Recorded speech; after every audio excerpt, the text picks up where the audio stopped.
We're here with Trevor Burd from American Magic. You were cycling in the port aft pod today. An early start, 5:30 rollout, some good breeze and complicated sea state. What was the focus of the day?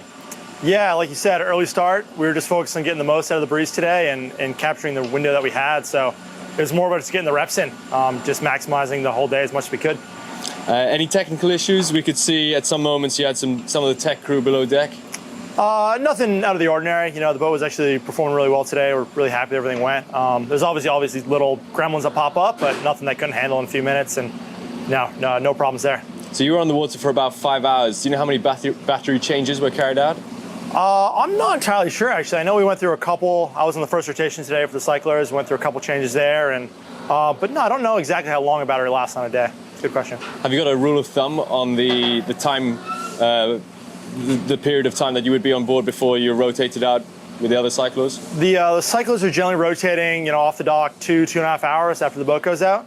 So generally we're getting, an hour and a half or so of good pedaling time, good sailing time between each group.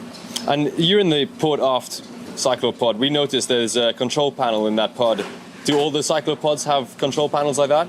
Not every Cyclor pod has a control panel like we've got in that one cockpit. Everyone's got buttons and some functions they can work with, but that one there is just kind of some system functions and kind of some basic setup things.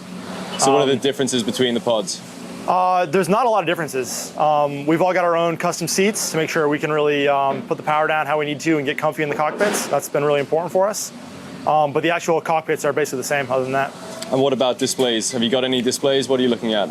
Yeah, so each guy has their own display. That gives us some information on some of our line pressures, accumulator pressures, and some boat data, just letting us know when we need the power and when we're able to back off for those split precious seconds. Is there any information that you need to be communicating to the team?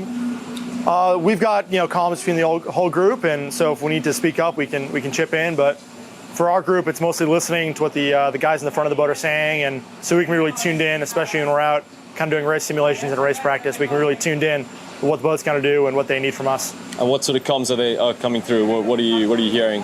Yeah, so it's just normal race comms like you'd hear in the AC40s or any of the old racing. Just talking about times to boundaries, if we're into a pre-start, what the plan is, what maneuver might be coming up next. And then a little longer term, if we're doing 3 tacks in a barroway or it's 1 and in, just kind of general race comms. Is there anything you've learned about your recumbent Cyclor setup in the last weeks that you weren't aware of before? There's definitely been some learnings on the recumbent side. That's something that no one's really put a recumbent bike on a sailboat before. So we had to learn a lot about our position, a lot about the gear we wear, and a lot about our mechanical setup of what works well and what doesn't. And it's a new challenge that not a lot of people have faced. So it's been really interesting and rewarding to try to tackle that.